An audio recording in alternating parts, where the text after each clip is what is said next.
না, আমার মনে হয় লাস্ট সিরিজটা আমরা ভালো ক্রিকেট খেলেছিলাম, সেটা অতীত হয়ে গেছে। বাট হ্যাঁ, অবশ্যই ওই সিরিজটা আমাদেরকে বাড়তি একটা কনফিডেন্স দিবে।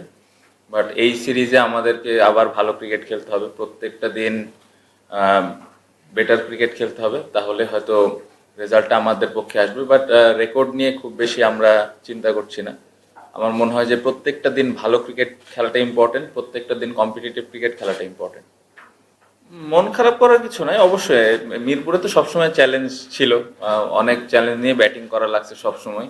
হ্যাঁ, যদি ভালো উইকেটে খেলতাম আমরা, বা আগে যারা খেলেছে তারা যদি ভালো উইকেট খেলতো, অবশ্যই ওইখানে হয়তো তাদের এভারেজ বা স্ট্রাইক রেট সবগুলো আর একটু বেটার অবস্থানে থাকতো। বাট এগেন ওইটা আসলে কারো কন্ট্রোলে না, আমাদের প্লেয়ারদের কন্ট্রোলে না। আমার মনে হয় যে যেরকম কন্ডিশনই থাকুক, ওই কন্ডিশন অনুযায়ী কত ভালো ব্যাটিং করা যায় এটা ইম্পর্টেন্ট অ্যাজ এ ব্যাটসম্যান হিসেবে। বাট রিসেন্টলি যদি আপনি মিরপুরের উইকেট দেখেন, স্পেশালি হোয়াইট বল ক্রিকেট, আমরা যে কয়েকটা সিরিজ খেললাম, আগের থেকে অনেক বেটার উইকেট, ভালো উইকেট। সো এখন আশা করা যেতেই পারে যে স্লোলি স্লোলি এই জায়গাটাতে ব্যাটসম্যানরা আর একটু ভালোভাবে ব্যাটিং করতে পারবে। পাশাপাশি আপনি যে এভারেজের কথাটা বললেন, এটাও হয়তো সময়ের সাথে সাথে পরিবর্তন হবে। আর ডিফিকাল্ট না, সব থেকে ভালো দিক হলো তাসকিন সবসময় টেস্ট ক্রিকেটটা খেলতে চায়। বাট আনফর্চুনেটলি ফিটনেস বলেন বা ইনজুরি ইস্যু বলেন, ওয়ার্কলোড ম্যানেজমেন্ট বলেন, এগুলোর দিকে খেয়াল রাখতে গিয়ে হয়তো সবসময় আমরা তাকে ইনক্লুড করতে পারি না। বাট গুড থিং যে সবসময় সে খেলতে চায়। সো এবছর এই মুহূর্তে এই টেস্টের আগে ট্রেনার ফিজিওর সাথে অনেক লম্বা একটা ডিসকাশন ছিল এবং সে খেলার জন্য ফিট। তো এই কারণে ইনক্লুড হয়েছে, কারণ তাসকিন অলওয়েজ, আপনি যেটা বললেন যে লাস্ট সিরিজে খুব ভালো পারফর্ম করেছে। সো তাসকিন যখনই টিমে থাকে, ক্যাপ্টেনের জন্য সহজ হয়ে যায়, টিমের জন্য অনেক বাড়তি একটা এফোর্ট পাই আমরা সবসময় তার কাছ থেকে। সো ওই আশা করেই তাসকিন আবার আসছে, এবং আমি আশা করবো যে এই সিরিজটাও ভালো করবে। বাকি পেস বোলারগুলোও সব প্ল্যান সম্পর্কে তাদের ধারণা আছে, কে কখন খেলবে, কার কি অবস্থান। এখানে ট্রেনার ফিজিওর অনেক বড় একটা কমেন্ট থাকে যে কে কি অবস্থানে আছে। সো এই এই ম্যানেজমেন্টটা লাস্ট কয়েক বছর ধরে ভালোভাবে আমরা করতে পারছি, এবং সবাই ক্লিয়ার কে কখন খেলবে, কার কি অবস্থা। ভালো উইকেট হবে আশা করছি। আপনি যদি এখন আমাদের টিমটা দেখেন, আমার মনে হয় যে বোলিং অ্যাটাকটাও এক্সপেরিয়েন্স, ব্যাটসম্যান বেশ কয়েকটা ব্যাটসম্যান আছে অনেক দিন ধরে খেলছে এই ফর্মেটে, এবং টেস্ট ক্রিকেটে আমার মনে হয় যে স্পেশালি ব্যাটসম্যানগুলো সেটেল আছে, বেশ কয়েকটা সিরিজ একসাথে আমরা খেলছি। সো এক্সপেরিয়েন্সের দিক দিয়ে আমি বলবো যে ভালো একটা দল। সো উইকেটটা যেরকমই থাকুক, ভালো পেসার ভালো স্পিনার আমাদের দুই দিকেই আছে। সো আমার মনে হয় যে প্রপার স্পোর্টিং উইকেট থাকলে আমাদের টিমের জন্য ভালো। বাট এগেন কালকে কি হবে বা এই নেক্সট 5 দিনে কি হবে উইকেটটা, এটা আসলে ওয়েদারের উপরে অনেক কিছু ডিপেন্ড করে। সো ওই অনুযায়ী ওই অ্যাডজাস্টমেন্টগুলো আমাদের করতে হবে, এবং আমি মনে করি যে যেই ব্যাটসম্যান এবং বোলারগুলো আমার টিমে আছে, তারা ক্যাপাবল টু অ্যাডজাস্ট ওই সিচুয়েশনগুলো। না, আমার তানজিদ তামিমকে নিয়ে অনেক লম্বা সময় ধরেই আমরা আলাপ করছিলাম। যদিও নতুন সিলেক্টর এসে খুব ভালো একটা ডিসিশন নিয়েছে আমি মনে করি। আমি পার্সোনালি ফিল করি যে ফার্স্ট ইনিংসটা খুব ইম্পর্টেন্ট হয়ে যায় একটা টিমের জন্য, স্পেশালি ব্যাটিং এর ক্ষেত্রে, ইভেন বোলিং এর ক্ষেত্রেও। বাট আমি যেটা পার্সোনালি চাই যে ভালো উইকেটে কন্ডিশন যদি ডিমান্ড করে ভালো রান হবে, সেই ক্ষেত্রে 400 প্লাস যদি আমরা করতে পারি, সেটা খুব একটা দলের জন্য খুব ভালো। বাট একটা জিনিস বুঝতে হবে যে যার এক একজনের খেলার ধরন এক এক রকম। সো কারো খেলা আমি চাই না যে কেউ পরিবর্তন করুক, যে যেভাবে খেলতে পছন্দ করে সে সেভাবেই খেলুক। খুব ইম্পর্টেন্ট যে রান করাটা ইম্পর্টেন্ট। এটা 80 ওভারে যদি আমরা 400 করে খেলতে পারি কোনো সমস্যা নাই, যদি কেউ 120 ওভার লাগায় তাতেও আমার কোনো সমস্যা নেই। সো রানটা ইম্পর্টেন্ট। না, খুব ইম্পর্টেন্ট। আমার মনে হয় লাস্ট লাস্ট 2 বছর আমরা ভালো ক্রিকেট খেলেছি, যেটা আপনি বললেন যে 7 নম্বরে শেষ করেছে। আমার মনে হয় এটা ভালো একটা অ্যাচিভমেন্ট। স্লোলি স্লোলি এই জায়গাটাতে ইমপ্রুভ হচ্ছে, যেটা এর আগের সার্কেলগুলোতে হয়নি। এবছর টার্গেট থাকবে, আমার মনে হয় যে তার থেকে আরেকটু যদি বেটার পারফর্ম করতে পারি, 4-5 এরকম যদি শেষ করতে পারি, খুবই ভালো লাগবে। চ্যালেঞ্জ আছে, বেশ কিছু অ্যাওয়ে ট্যুর আছে, যেটা আমাদের জন্য একদমই নতুন হবে। অস্ট্রেলিয়া, সাউথ আফ্রিকা আছে। বাট আমার মনে হয় যে সিরিজগুলো আমাদের হোমে আমরা খেলবো, এগুলো খুব ইম্পর্টেন্ট। এবং অপোনেন্টের স্ট্রেংথ অনুযায়ী আমরা ওই ধরনের কন্ডিশন তৈরি করার চেষ্টা করবো উইকেটের, স্পেশালি উইকেটের ক্ষেত্রে। বাট এখন যেটা আমি একটু আগে বললাম যে টিমটা খুব ব্যালেন্স আছে, পেস বোলিং, স্পিন বোলিং এবং ব্যাটসম্যান। সো এই জায়গাটা থেকে আমাদের জন্য খুবই সহজ যে আমরা আসলে কি ধরনের উইকেট বা কি ধরনের কন্ডিশনে খেললে আমাদের জন্য ভালো। সো আমাদের জন্য ইজি হবে আমি মনে করি যে কন্ডিশনের দিকটা যদি আমি চিন্তা করি। না, অবশ্যই আমার মনে হয় যেটা আমি বললাম যে অপোনেন্টের উপরে অনেক কিছু ডিপেন্ড করে, অপোনেন্টের কি স্ট্রেংথ নিয়ে তারা আসতেছে। বাট এই মুহূর্তে যদি এই সিরিজের কথা আপনি বলেন, আমার মনে হয় যে প্রপার একটা ভালো উইকেটে খেলাটা খেললে আমাদের টিমের জন্য আরো বেটার রেজাল্ট আনা সম্ভব। না, লাল বলের খেলায় টপ অর্ডারতে সবসময় চ্যালেঞ্জ থাকে। কারণ বল একটু সুইং করে, সিম করে, সো এই চ্যালেঞ্জটা থাকবেই। এবং যারা ওপেনার তারা এটার জন্য প্রিপারেশন নিচ্ছে ঠিক মতো, স্পেশালি লাস্ট কয়েক মাস ধরে সোহেল স্যারের আন্ডারে প্র্যাকটিস গুলো হচ্ছিল, যারা সাদা বলের ফরম্যাটে ছিল না। সো প্রিপারেশনের দিক দিয়ে আমি বলবো যে তারা ওই জায়গাটা ভালোভাবে প্রিপারেশন নিয়েছে, এবং আমি খুবই বিশ্বাস করি যে তারা তাদের বেস্ট ক্রিকেটটা খেলতে পারবে। না, অবশ্যই পেস বোলাররা অবশ্যই এক্সট্রা একটা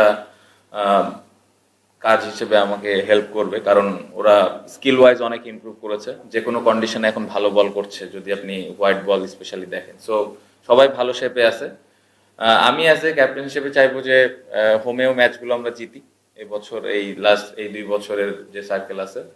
এবং আমি যেটা পার্সোনালি অ্যাজ এ ব্যাটসম্যান হিসেবে আমি ব্যক্তিগতভাবে যেটা চাই দলের কাছে, যে ফার্স্ট ইনিংসটা আমরা যেন ভালো ক্রিকেট খেলি সবসময়। তো এই চ্যালেঞ্জটা যদি আমরা ঠিকভাবে নিতে পারি, আমার মনে হয় যে এই সার্কেলটা আরো ভালো যাবে।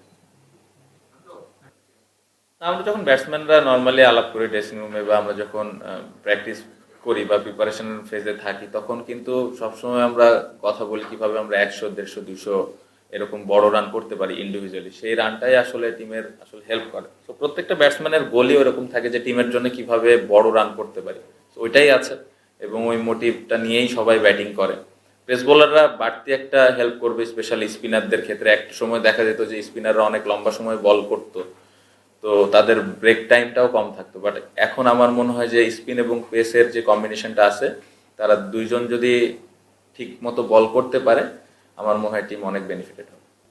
হ্যাঁ, প্রিপারেশন খুব ভালো কোশ্চেন। আমার মনে হয় যে প্রিপারেশন নিয়েছে, একটু কঠিন ছিল যেহেতু ওয়েদারটা খারাপ ছিল, বাট স্টিল ওর ওয়ার্কলোড বা যতটুকু বল করার প্রয়োজন ছিল ওই জায়গাটাতে ও করতে পেরেছে। ইনডোরেও কিছু দিন বোলিং করেছে, বাট যখনই সুযোগ পেয়েছে নিজেই ওর কাজটা করে নিয়েছে।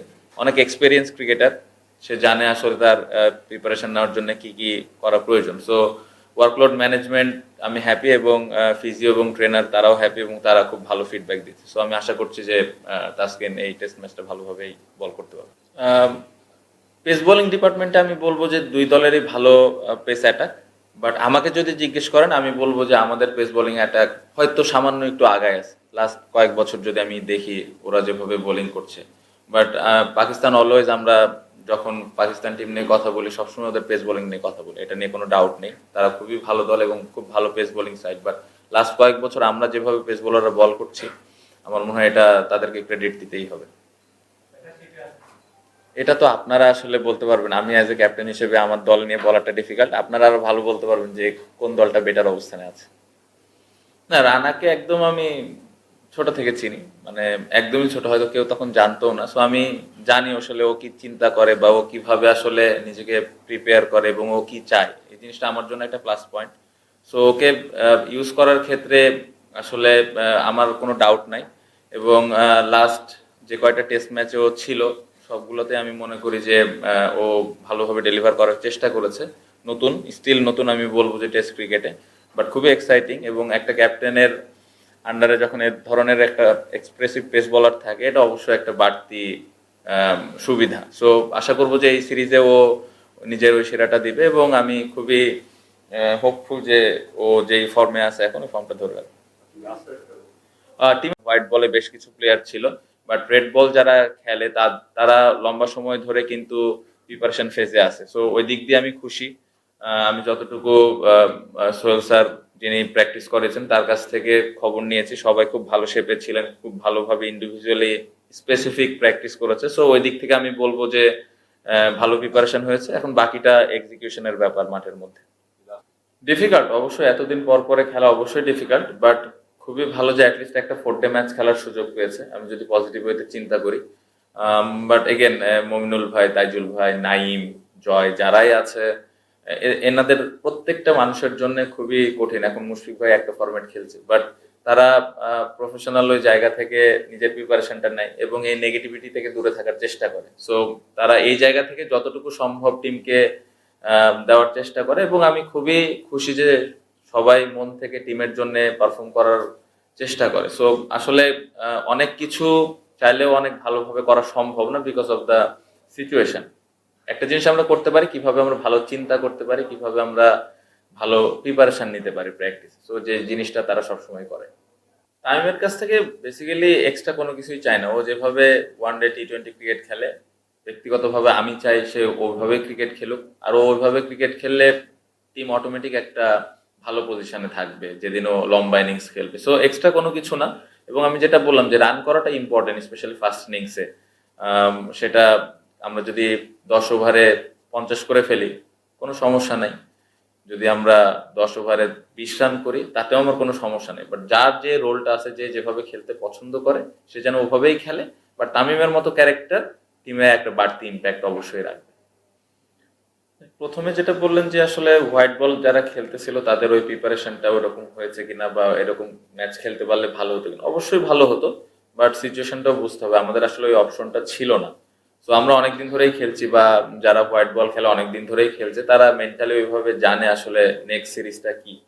তো স্লোলি স্লোলি ওইভাবে নিজেকে প্রিপেয়ার করে, এবং প্র্যাকটিসের বেশ কয়েকদিন সময় আমরা কিন্তু পেয়েছি। সো এই জায়গাতে আমি কোনো ধরনের প্রিপারেশনের দিক দিয়ে এক্সকিউজ দিতে চাই না। আমার মনে হয় যে যারা হোয়াইট বলে ছিল তারাও well prepared enough to play this test series. আর যেটা বললেন যে হোয়াইট ওয়াশ করার প্ল্যান, এরকম কোনো ব্যক্তিগতভাবে আমি চিন্তা কখনোই করি না। 10 দিনের খেলা, 5 দিন 5 দিন করে, এই 10টা দিন কিভাবে আমরা বেটার ক্রিকেট খেলতে পারি, ওদের থেকে কম্পিটিটিভ ক্রিকেট খেলতে পারি, এটাতে আমি বেশি চিন্তা করি। প্রসেসটা খুব important rather than thinking about outcome. Thank you.